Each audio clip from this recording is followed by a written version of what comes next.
반갑습니다. 7월 25일 월요일 새벽 하나님께 올려드립니다.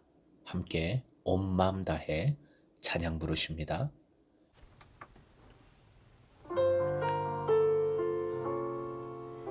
주님과 함께하는 이 고요한 시간, 주님의 보좌 앞에 내 마음을 쏟네.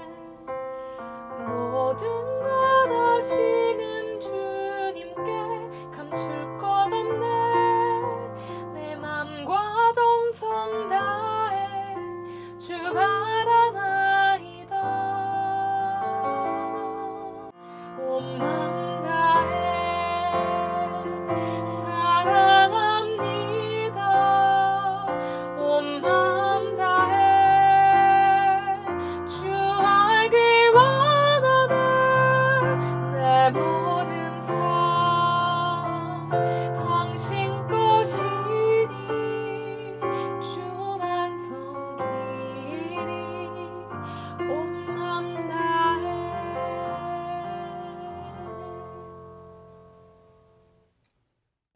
오늘 말씀은 출애굽기 34장 21절에서 28절까지 21절부터 28절까지의 말씀 함께 읽겠습니다.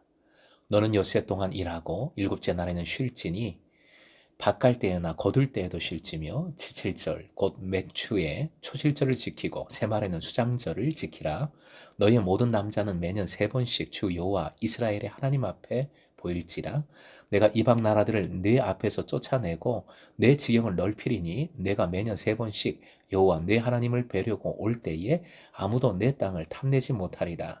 너는 내 제물의 피를 유교병과 함께 드리지 말며 유월절 제물을 아침까지 두지 말지며 내 토지 소산에 처음 익은 것을 가져다가 내 하나님 여호와의 전에 드릴지며 너는 염소 새끼를 그 어미의 젖으로 삼지 말지니라. 여호와께서 모세에게 이르시되 너는 이 말들을 기록하라. 내가 이 말들의 뜻대로 너와 이스라엘과 언약을 세웠음이니라 하시니라. 모세가 여호와와 함께 40일 40야를 거기 있으면서 떡도 먹지 아니하였고 물도 마시지 아니하였으며 여호와께서는 언약의 말씀 곧 십계명을 그 판들에 기록하셨더라. 오늘의 기도 제목, 생활 속에서 주님의 얼굴을 구하여 언약을 누리게 하소서. 생활 속에서 주님의 얼굴을 구하여 언약을 누리게 하소서. 지난 주일 온 세대 예배에서 초막절에 관한 말씀을 나누었습니다. 오늘 본문이 바로 절기에 관한 말씀입니다. 지난 시간에 이어지는 내용이지요. 21절부터 24절 절기 이렇게 표현할 수 있겠습니다. 화면 보시고 함께 읽겠습니다. 시간의 예배. 모든 절기가 하나님 주신 구원 그리고 추수와 관련이 됩니다. 안식일은 파종기나 수확기에도 반드시 안식을 지켜야 합니다. 화면 보시고 함께 읽겠습니다. 쉼, 예배, 맡김과 회복. 안식일의 의미이지요. 내용입니다. 이를 이루기 위하여 이 세 가지를 이루기 위하여 안식일을 지키라 명하신 겁니다.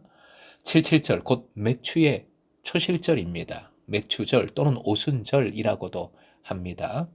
농작물의 수확을 감사하는 절기이지요. 새말에는 수장절이 있습니다. 지난 주일에 살펴봤던 초막절, 장막절이지요. 이스라엘의 광야 생활을 기념하는 절기이면서 역시 추수에 감사를 하는 절기입니다. 이스라엘 3대 절기가 이렇게 추수와 모두 연관이 되어 있습니다. 화면 보시고 확인을 한번 해보시죠. 무교절은 보리의 첫 수확, 오순절은 보리의 마지막 수확, 초막절은 가을 추수를 끝내는 절기입니다. 이것은 무슨 의미가 있을까요? 한마디로 신앙은 생활이라는 것이지요. 화면 보시고 외쳐보겠습니다. 시작. 신앙은 생활이다. 농경의 삶과 절기가 그대로 연결이 됩니다. 절기는 가장 중요한 경작과 관련하여 하나님께서 역사하시고 주관하시고 은혜 주심을 고백하는 겁니다. 신앙 따로 생활 따로가 아니라 절기를 통해 나의 모든 삶을 통하여 역사하시는 하나님을 되새기게 하신 겁니다. 23절 주 여호와 이스라엘 하나님 앞에 보일지라. 하나님 앞에 보이라는 말이 계속 반복되고 있습니다. 후에 이 명령은 성전에 올라와서 예배하라라는 것으로 실천이 되지요. 초점은 예배입니다. 하나님 앞에 보인다는 것은 직역하면 하나님의 면전에 얼굴 앞에 반드시 나와야 한다라는 의미입니다. 가장 중요한 시기에 하나님의 얼굴을 보라는 것입니다. 가장 중요한 결과에 하나님께서 은혜 주셨음을 예배로 감사하고 고백하고 경외하라는 말씀입니다. 내 인생의 가장 중요한 시간이, 가장 중요한 결과물이 내 힘에 의해서가 아니라, 세상의 힘에 의해서가 아니라 오직 하나님으로부터, 하나님에 의해서 이루어졌음을, 하나님께로부터 왔음을 인정하라는 것이지요. 24절의 말씀 동사만 한번 뽑아봅니다. 화형 보시고 함께 읽겠습니다. 괄호는 빼고 시작. 쫓아내심, 넓혀주심, 지켜주심. 예배는 멈춤이지 공백이 아닙니다. 절대 예배한다고 뒤처지는 것이 아닙니다. 그 시간에 다른 걸 더 열심히 하면 그게 아니라는 거지요. 오직 주님 품에서 쉬어 회복합니다. 그 회복을 통해 반드시 새로운 창조로 나아가게 해주시는 겁니다. 결국 창조의 역사가 쫓아내어 주시고 넓혀 주시고 지켜 주심으로 표현되어 있습니다. 25절부터 26절 절기에 이어서 마지막으로 제사 규정을 덧붙이십니다. 25절 제물의 피, 6월절 어린 양의 피이죠. 유교병은 누룩이 들어간 빵, 누룩은 죄악된 생활 또는 가식, 교만을 의미합니다. 하나님께 드리는 것에는 누룩으로 가리지 않는 있는 모습 그대로의 자신을, 나를 드려야 하는 것입니다. 아침까지 남겨두지 말라는 것은 하나님께 드리는 성물을 경홀히 취급하지 말라. 26절 가장 좋은 것을 드리라는 말씀이고, 하나님께 드림에 있어서도 하나님의 속성인 긍휼, 자비가 먼저임을 다시 말씀해 주십니다.